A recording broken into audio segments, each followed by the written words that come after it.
Alright, welcome back Spawn and Spawnettes. My name is Azel the Demon, and this is Into the Stars. This is an early access game that is on Steam that I've been very excited for, and I just wanted to share with you guys my new mission build and how I like to get started with my missions. And I've been really enjoying sort of how the game ends up playing through, and the little, I guess the benefits for being able to start out very strongly.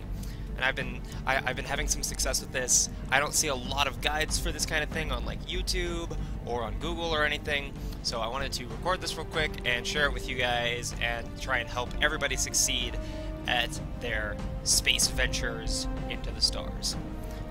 Personally, I prefer going with the military officer. I enjoy the toughness bonus that it gives, makes combat a little bit easier, and then if you have any incidents on your ship that become a problem, your crew members won't take as much damage. Obviously the picture is up to whatever you want, and the name is whatever you want. They don't have any effect on your stats or anything like that. With your core ship systems, this is going to be your life support, your protein sequencer, and your engine. Life support obviously produces oxygen and things like that so that your people don't just like suffocate and die. Your protein sequencer makes your food and everything so your people don't starve. Engine is how you move. So with these, you want to make sure that as much as you can, you're not overlapping between the resources that these various things use. With the cost, with the 75 credits, all of that, you want to try and keep your credits as low as you can, but not so much at the cost of using more resources. So let's see. I like using 3 of the largest bays. It is pretty awesome in terms of storage and just how much you can hold. It becomes right about where you need it with these 3 storage bays from what I've seen. So you're going to see here with our core ship systems, with these resources down here, we're using carbon dioxide, biomass, nitrogen, and hydrogen. None of these are overlapping. It's super important. With the shuttles, I haven't had a lot of success using the shuttles. That might just be a lack of skill on my part. So I'm not even going to waste the credits equipping a shuttle. Mining probe, I use mining probes all the time.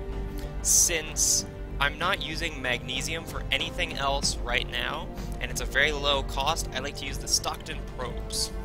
My preferred sort of thing.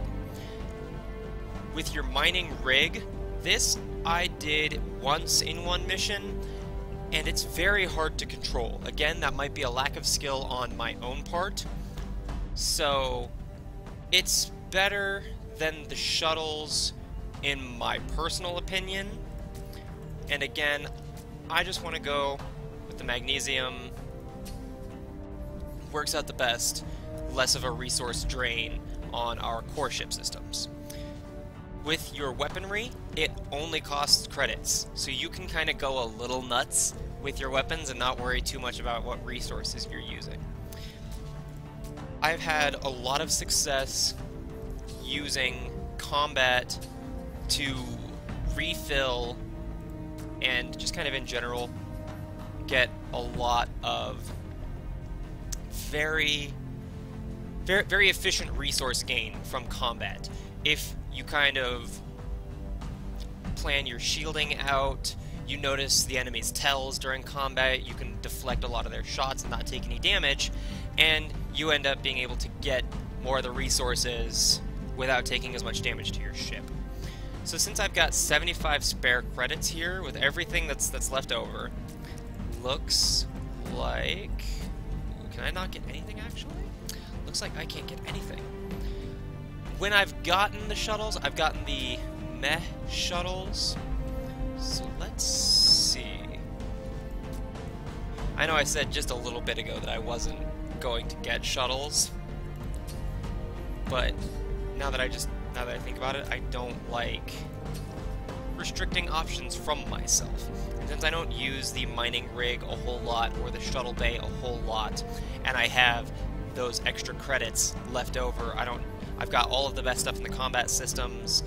I feel like it is an okay option to change out this mining rig to be able to use these shuttles.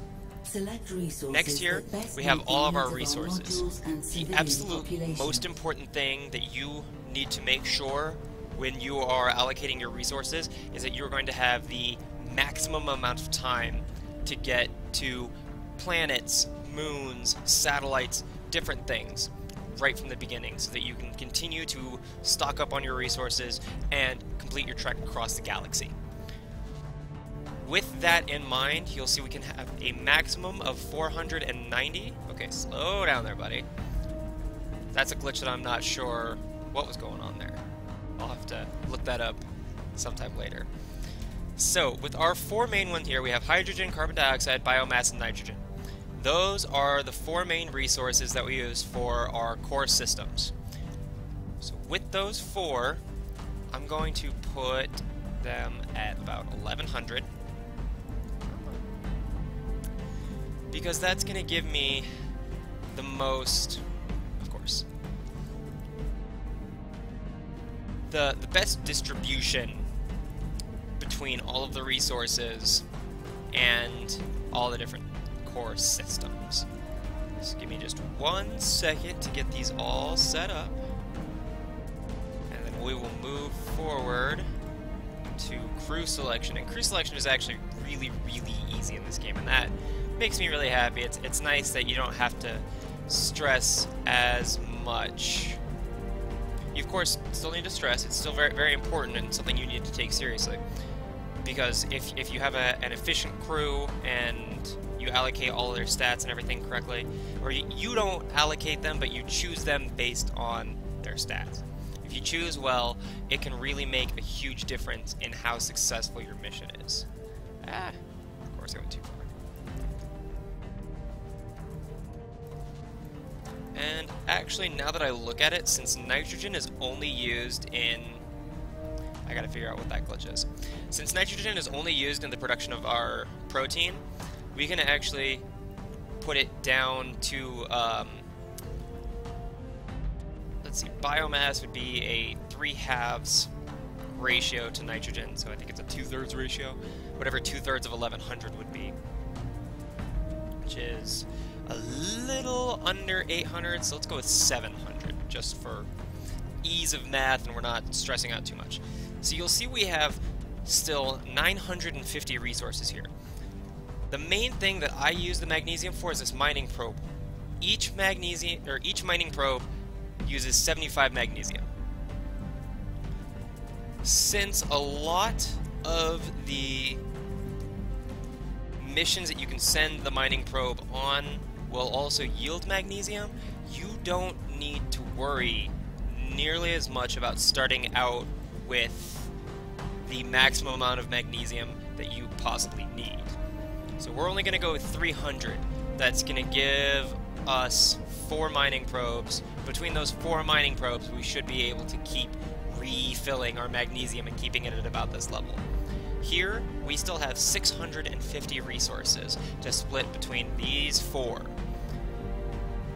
That is about 120-ish, maybe 130.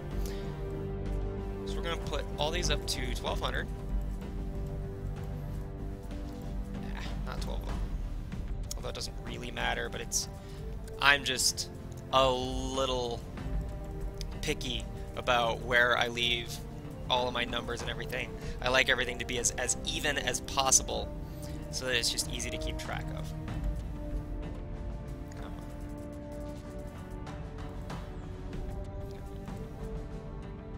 Still have a spare 300.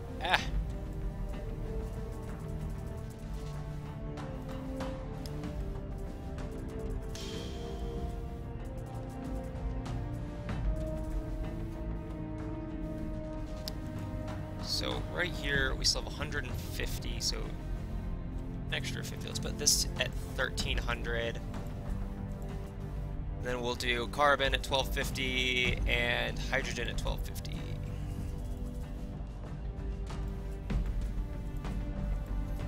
Alright. Resources there at we go. Capacity. Alright, resources at capacity. We got a pretty great spread here. You'll Next, need to alright, select crew. a balanced crew. Here we go. So if you click on these sections at the top here, it will actually organize them from the top down with whoever has the highest skill in that area to the lowest.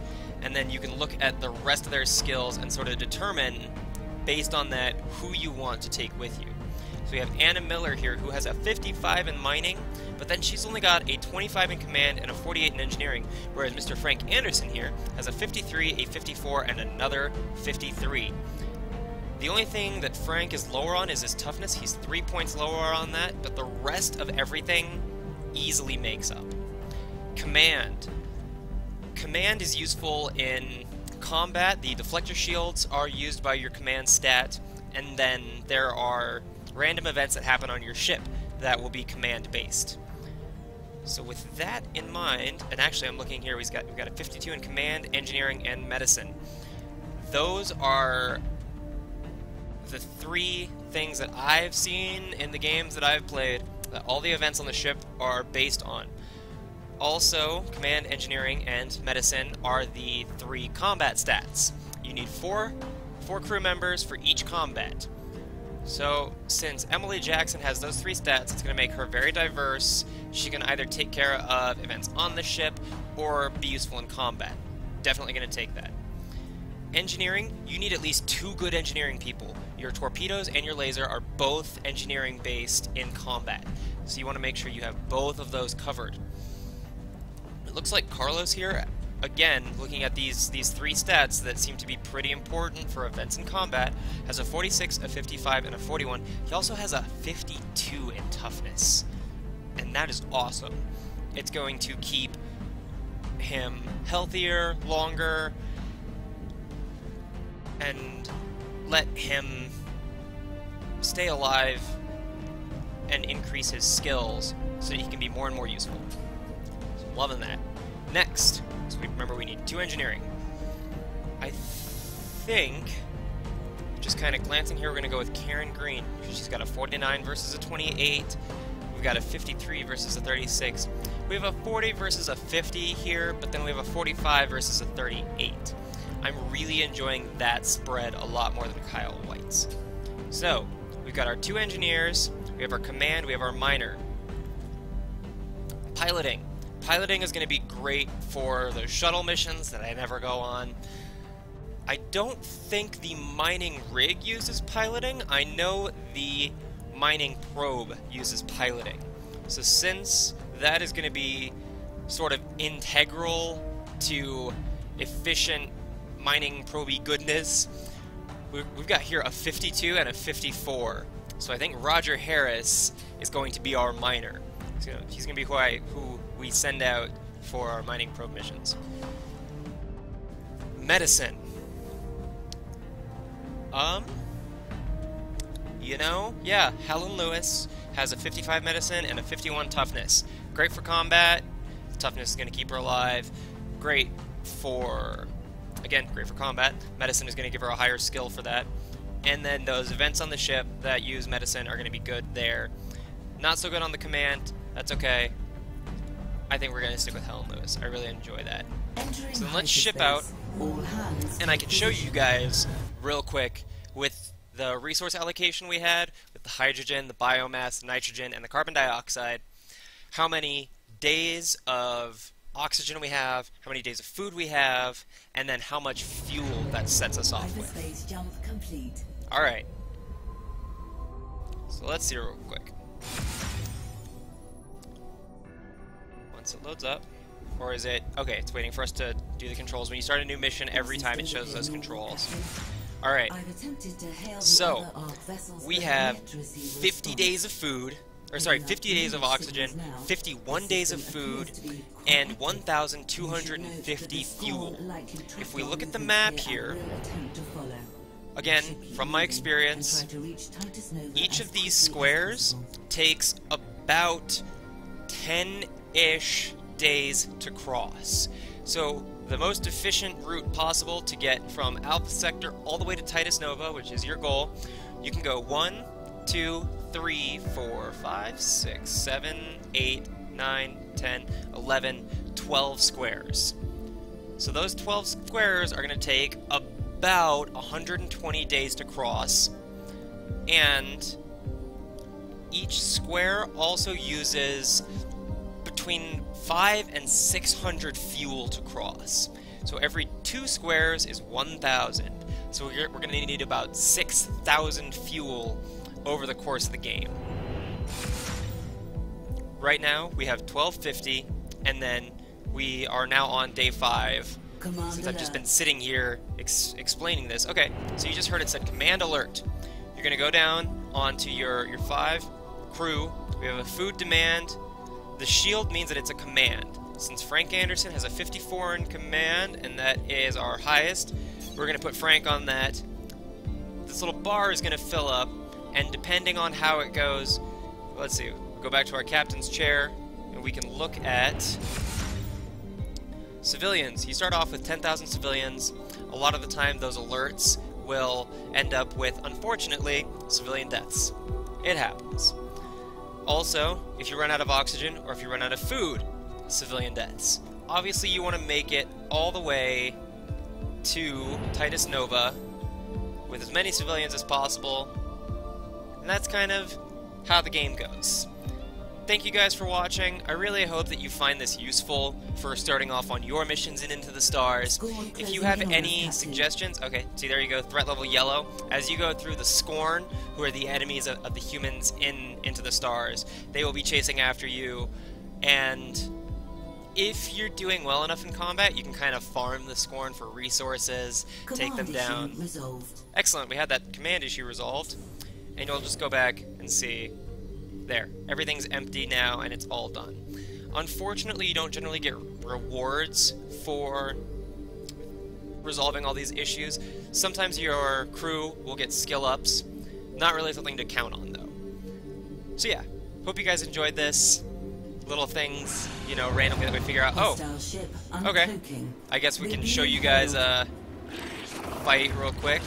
So remember I was saying, here it actually shows you we have command, engineering, and medical. So, since Frank Anderson is our commander, we're going to put him down there. And then engineering, we've got a 55 with Carlos, and a 53 with Karen. And then medicine, we've got the 55 with Helen Lewis.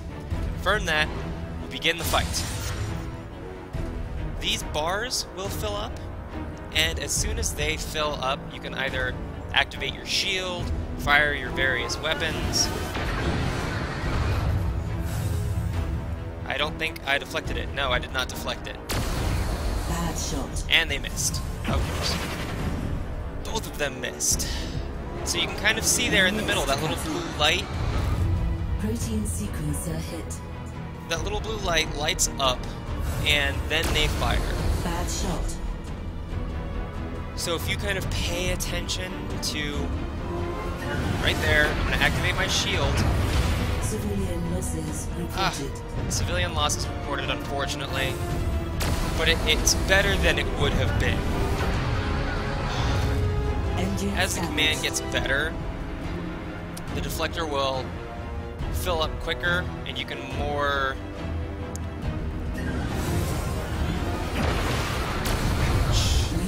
Captain. Bummer. Shot missed. So unfortunately, those do kind of require a bit of luck with those shots. Ouch. And a lot of times, that wasn't actually a very good decision on my part. You want to deflect when you see that they're about to fire. That really does the best. Injuries reported. So yeah, you'll see there, since I misused that deflector before. Come on, here we go. Alright, so they are starting their shot. Shot blocked. Excellent. If you time it right, you can use that. You can use your deflector to very efficiently block their shots, and then here we have our reward screen. A lot of the time, just take all the hydrogen, carbon, biomass, and nitrogen that they've got. Unless you're running low on space, which is an excellent problem to have. Again, the magnesium in this particular build that I've got is only used for mining probes and things. So we're going to save room and not take that. We are going to take all this because those are all those core things that we use. Alright, I'm going to pause so that I can actually get our outro complete. I hope you guys enjoyed this. I hope you guys find it useful. Like, favorite, and subscribe if you guys are enjoying the show. Share if you can. I really appreciate it. And then don't forget to check out the rest of the Aesla Demon brand. I've got all the links in the description below. I hope you guys are enjoying Into the Stars. I know I really am. Have a great rest of your day, guys, and I'll see you next time.